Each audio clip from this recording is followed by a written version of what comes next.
Welcome to the Slop Farm. Enjoy the video.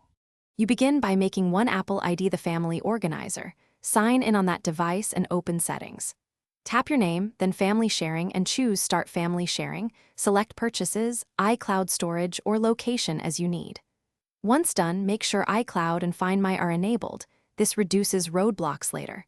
You'll add people next, so have their Apple ID ready.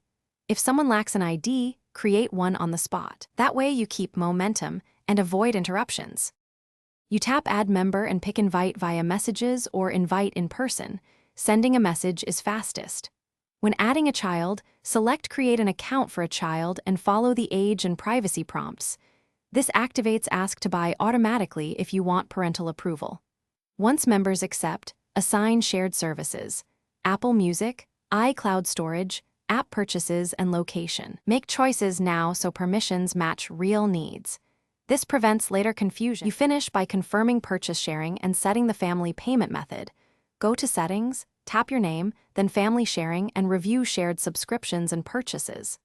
Next, check each family device under Settings Member Name Family Sharing to confirm active features. If an invite isn't accepted, resend it, have the member sign out and in, and verify their Apple ID email. These simple checks fix most issues. If location sharing fails, toggle Find My and restart the device before retrying.